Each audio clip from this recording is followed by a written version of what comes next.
नमस्कार दोस्तों, आपका एक बार फिर से स्वागत है आपके अपने YouTube चैनल सच्ची भूतिया घटनाओं पर। दोस्तों, आज की कहानी है सागर की।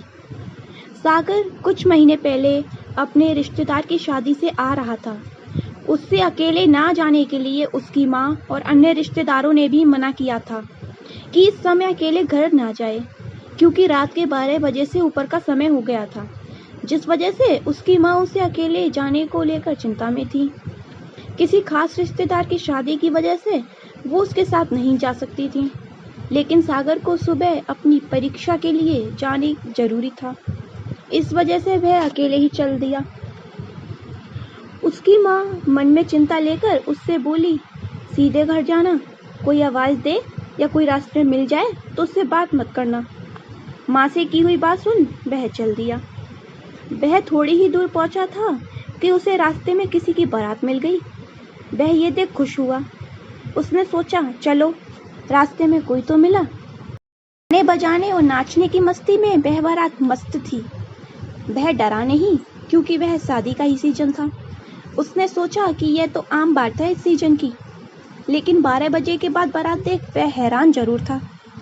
तभी उसे किसी ने आवाज लगाई, सागर, सागर।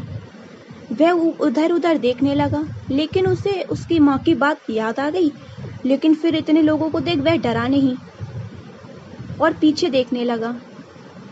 उसने जैसे ही पीछे देखा तो उसे बारात में से कोई आवाज दे रहा था। उसने सोचा शायद कोई जान पहचान वाला होगा बारात में, लेकिन उधर उधर झांकने के बाद भी उसे कोई जान पहचान वाला नहीं दिखा। पर जैसे ही वो थोड़ा सा डर घबरा कर आगे बढ़ने लगा, तभी फिर से उसे किसी ने आवाज लगाई, सागर, ओ सागर। अब की बार उसे वो आवाज जानी पहचानी सी महसूस हुई। उसने पीछे मुड़कर देखा तो उसे घोड़ी पर उसे उसका दोस्त बैठा हुआ मिला। दोस्तों, वह दोस्त 5 साल पहले मर चुका था। उसे घोड़ी पर देख सागर हैरान हो गया। उसके रोंगटे खड़े हो गए और वह बोल नहीं सका। उसके शरीर की शक्ति पता नहीं कहाँ चली गई। वह वहीं खड़ा का खड़ा रह गया, बेहोश हो गया। कुछ समय बाद जब उसे होश आया तो सुबह हो चुकी थी और वो सड़क पर पड़ा था। उसे समझ नहीं आया कि रात में उसने क्या देखा।